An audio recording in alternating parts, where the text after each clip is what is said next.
Anything that's transferred over the net is a string. Even an int, I don't care about typing, I duck type. I don't care what I get in, I decide what that's going to be. If that's a 1, like the 5 I get in, I say, okay, it's an int that you can see here. Basically I say, okay, argint is my value I get in, and I say this is a new int of type 5, or in this case. Then I create a return buffer, new string, and then I call me is this or self or what, all this, like call the own class. And then I call the function multiply, which I've written up here, and so you've got def, everyone who knows Python understands that, def multiply, and then of course, because it's a method in the class, you have to say this is an int again. You have to call, because you don't know what's coming in, because this could be called from somewhere else. Who's saying this is called from main? This could be called from anywhere in the world, passed in something because it's a method. And then I multiply it, like int has the method mul to multiply itself, so it multiplies 1 times 1, 2 times 2, and so on, and returns the return value, which I then add to the big string here. Like I add to the string the return value, and I add a space, and then I return the return buffer. And let's say ints should be, I have no server instance running somewhere else, but it would be very easy to say ints should run somewhere else. I could easily say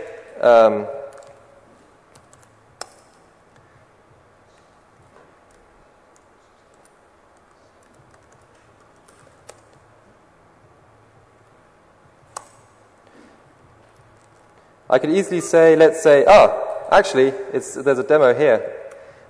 Me at home is my local machine name. So I say, instead of ints at localhost, I say me at home, which is of course localhost, but this could be something else. So the int object that actually is used to multiply is distributed at me at home. Does that make sense? You have to say if this doesn't make sense because it's quite... Yes, please.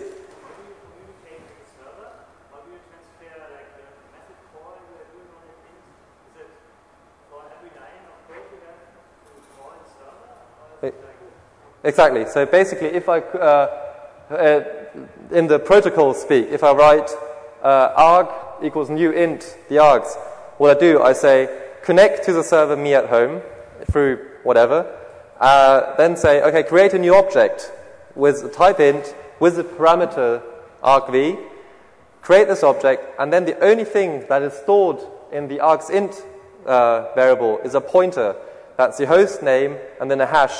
And through this pointer, this object is uniquely identified throughout the whole internet. So I can easily pass this pointer around, and with some security credentials added, I can easily connect to this object. And and so then it says, okay, do this, and it waits. There's no local caching or something, because you don't know that the int implementation on me at home could be totally different to my local int implementation. I might have an int that only has add, minus, whatever. But let's say I have int server and they have loads of brilliant functions and whatever. I don't know what they have when I write the code, when the parser doesn't know what. He was first, sorry. But yes. So if you ask an int object to be multiplied by some other int object which lives on another server, how can it do that in the sense that it knows how to multiply itself with something, but that something else is an int object on another server, and they kind of need to cooperate to get the multiplied value. What they do is cooperate. So basically, if you look at the argsv, I say new int was argsv. The argsv object, or what I put in there, is just hostname, the hash, and some security credentials. And then at me at home, the server will go off to the server that value is pointed to, say, I want the value of that object because I'm going to add myself, or I need the value. It says, get the value of that object, adds itself to it, creates a new instance, because you want everything to be a new instance. You don't want objects to be really changed, because then you get in horrible situations. So ints, you create a new object with ints, strings too, but user classes obviously stay the same. And then basically, it points it, gets the value, multiplies, adds, whatever, creates a new object with the new value, and returns back and says, okay, this is now my current value. Does that make sense? Yeah, but so you have a distinction between the integer data that it fetches as a value and an integer object in which it lives. Because yes. The int data is just a string at the end of the day. It's a string nicely wrapped.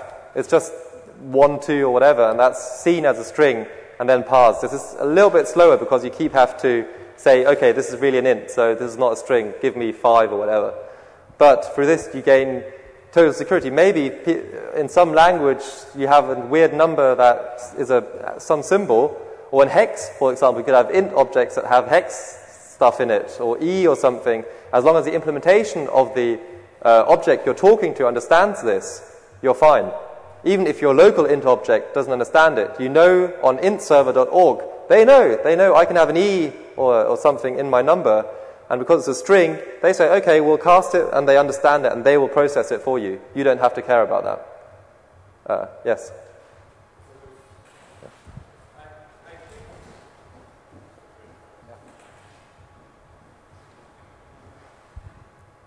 I think my question may have already been somewhat answered. I was wondering, you've got a single file that says ints are stored at int server and strings are stored at string server. That's a global file, but you can have it in the code, or you can have it per class. Okay, yeah, that's what I was wondering. Could you have one int stored at one server, one int at another server? That's possible. Normally, what I experienced while developing this, that in the end of the day, you want all ints to be on one server. You want all strings to be on the other server. You don't really want to specify every int or every...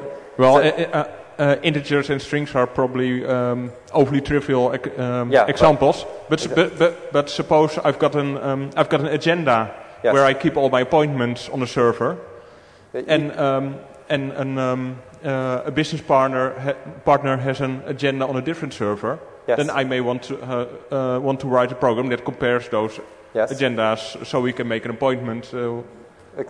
And then you've got similar objects on different servers. Then you would just say, create a new agenda object on that server, or connect to the agenda object on that server, connect to the agenda object on that server, and then one of those would have to have a compare method, because obviously, or you would have to get the data and compare it yourself, because no one would know how to compare these two objects.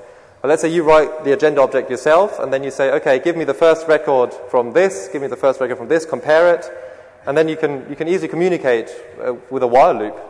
Yeah. You would have ats. Obviously, you would have agenda1 at agendaserver1.com, agenda2 equals agendaserver2. Yeah. What I'm also worried about is won't you have two volatile interfaces for your objects? Because if one int server has a certain implementation of an int, another int server has a different implementation, providing different methods. Well, that's hidden, isn't it? Because let's say your agenda is the front end, and you have different ints.